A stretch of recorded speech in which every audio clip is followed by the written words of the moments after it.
नमस्कार प्यारे विद्यार्थियों। जैसा कि आप सबको विदित है कि हम कर रहे हैं 5वां चैप्टर कक्षा 12 का।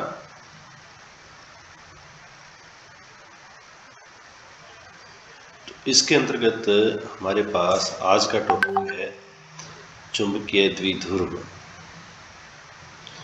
चुंबकीय द्विध्रुव किसे कहते हैं, तो हम इसका लिखना चाहें डेफिनेशन तो अत्यल्प लंबाई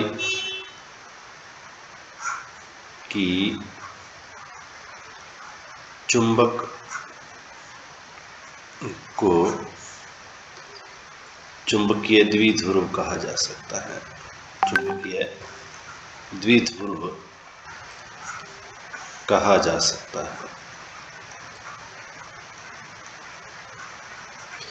ऐसे चुंबक जिसकी लंबाई अत्यल्प हो, यानी कि कुल मिला के बात यह है कि ये जो ध्रुव हैं वो अत्यल्प दूरी पर हों, N और S निकट हों, नज़दीक हों।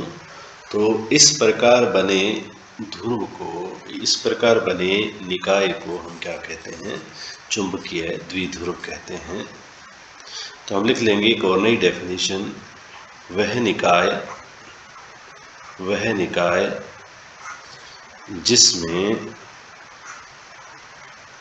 जिसमें चुंबक का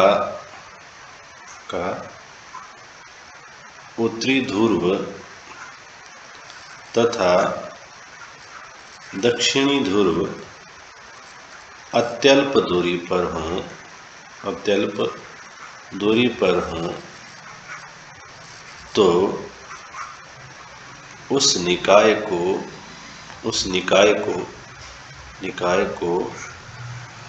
चुंबकीय द्विध्रुव कहते हैं। चुंबकीय द्विध्रुव कहते हैं।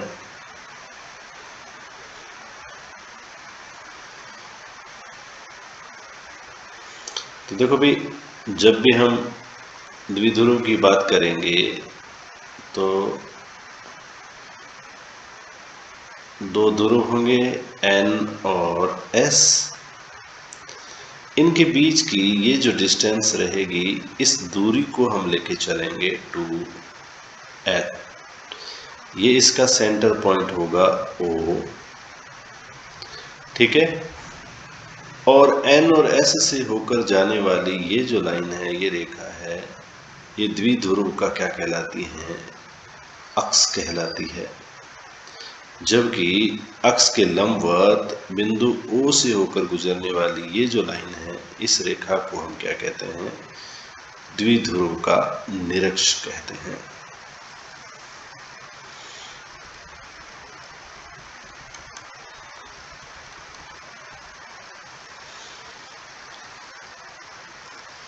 अब बात करते हैं चुंबकीय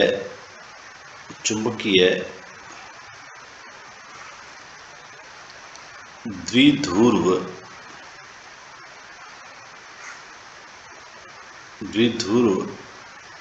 आघूर्ण के।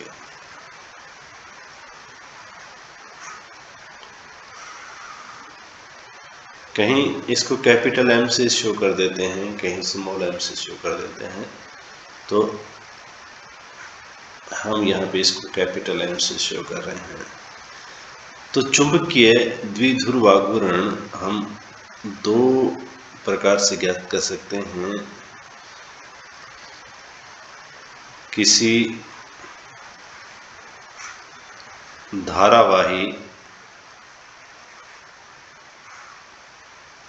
लूप के कारण और दूसरा किसी छड़ चुंबक के कारण।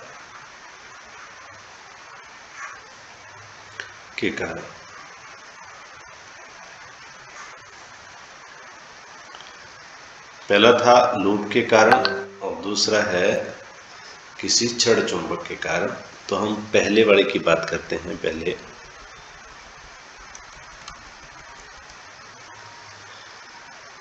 तो हमारी पहली हेडिंग हो जाएगी नंबर 1, किसी धारावाही लूप के कारण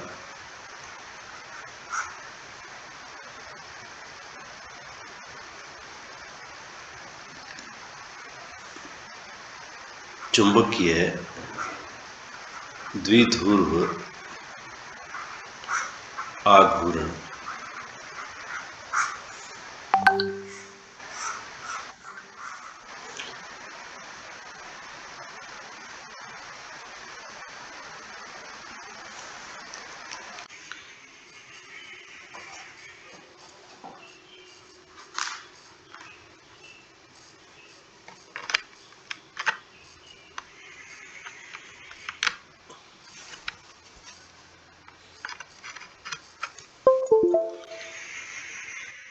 हम बात करते हैं किसी धारावाही लूप के कारण चुंबकीय द्विध्रुव आघूर्ण की।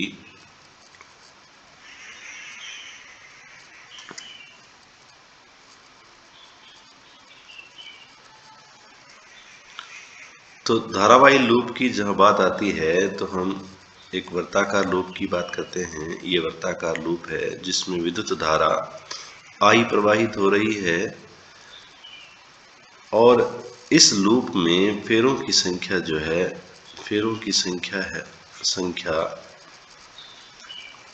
हमारे पास कैपिटल N है। और यदि इसने ए क्षेत्रफल घेर रखा है, ए क्षेत्रफल इसने कवर कर रखा है, ये क्षेत्रफल क्या है, ए है, तब इस लूप के कारण चुंबकीय द्विध्रुव आघूर्ण का जो मान रहेगा वो रहेगा N × I × A रहेगा।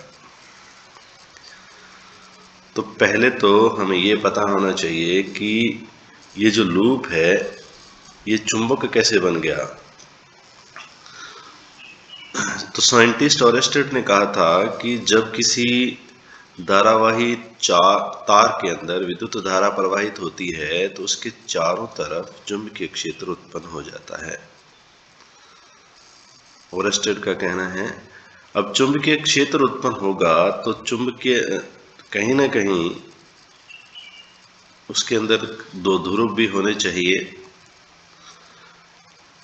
हम अपने कागज पर इस तरीके का एक चित्र बना लें और एक चित्र बनाने के बाद इसी चित्र को आप कागज के पीछे से देखते हैं तो आपको इस तरीके का चित्र दिखेगा, उल्टा चित्र दिखेगा। अब ये जो हमें दिखाई दे रहा है ये इस तरीके से हमें दिख रहा है, ये जो एरो लग रहे हैं इसी तरीके से विद्युत धारा प्रवाहित हो रही है, जबकि ये चित्र जो दिख रहा है हमें इस तरीके से दिख रहा है।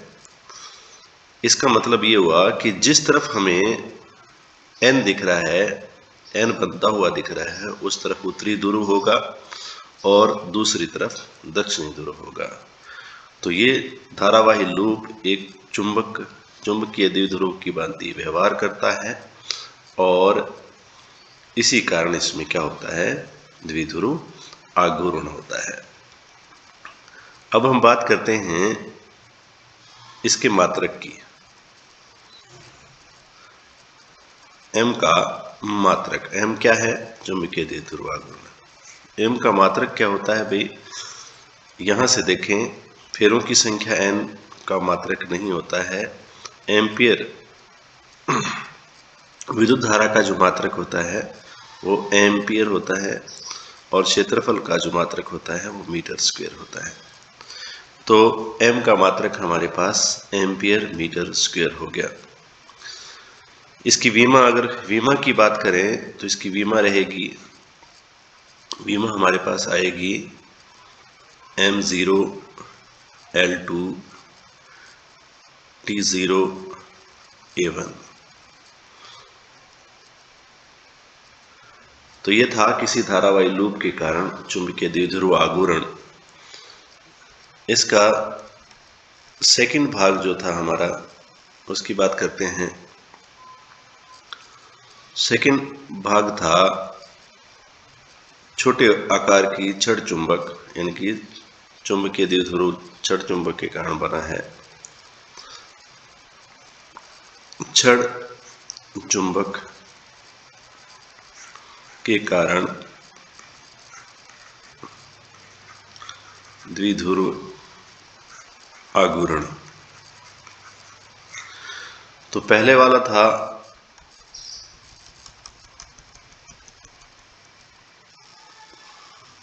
वर्ताकार लूप या धारावाही लूप के कारण। अब इसमें हम बात करते हैं छड़ चुंबक। तो ये है छड़ चुंबक जिसका आकार अत्यल्प है, छोटा है, अर्थात इसमें ये जो उत्तरी ध्रुव और दक्षिणी ध्रुव है वो बहुत नज़दीक स्थित हैं। इसलिए ये क्या करते हैं, द्विध्रुव का निर्माण करते हैं, चुंबकीय द्विध्रुव का निर्माण करते हैं। अब ये जो द्विध्रुव है इसके पोल जो है N और S, यानी कि ध्रुव जो है N और S से होकर गुजरने वाली ये जो रेखा है, इस रेखा को इस द्विध्रुव का अक्ष कहा जाता है। जबकि इसके मध्य बिंदु O से होकर गुजरने वाला लंबवत रेखा जो है इस द्विध्रुव का निरक्ष कहलाता है। निरक्ष कहलाता है। अब यहाँ से यहाँ तक की डिस्टेंस हम L लेके चलेंगे, लंबाई L लेके चलेंगे, और यहाँ से यहाँ तक की लंबाई हम L लेके चलेंगे। अर्थात चुंबक, ये जो चुंबकीय द्विध्रुव है इसकी टोटल लंबाई हम 2L लेके चलेंगे। और हमने पहले बात करी थी कि जो उत्तरी ध्रुव है वो धनात्मक चुंबकीय आवेश को प्रदर्शित करता है, जबकि दक्षिणी ध्रुव ऋणात्मक चुंबकीय आवेश को प्रदर्शित करता है। तब द्विध्रुव आघूर्ण M बराबर हम लिखेंगे QM into 2L। QM into 2L इसका चुंबकीय द्विध्रुव आघूर्ण रहेगा। इसमें ये जो क्वांटिटी है ये चुंबकीय ध्रुव प्रबलता कहलाती है, और इसको हम लिखते हैं QM बराबर कैपिटल M अपॉन में 2L, ये लिख सकते हैं। इसी से इसके मात्रक डिसाइड हो जाएगा, इसका मात्रक डिसाइड हो जाएगा एम्पियर मीटर स्क्वायर, और इसके लंबाई का जो मात्रक रहता है मीटर रहता है। इसी से हमारे पास आ जाएगा मात्रक एम्पियर मीटर। तो Q जो ध्रुव प्रबलता है उसका मात्रक ये रहेगा। और इसी से ही हम वीमा लिखना चाहें QM की, तो वीमा इसकी रहेगी M0 L1 T0 A1। तो ये था आज का लेक्चर। वीडियो अगर पसंद आए तो लाइक ज़रूर करें, चैनल को सब्सक्राइब करें और ज़्यादा से ज़्यादा शेयर करें। धन्यवाद।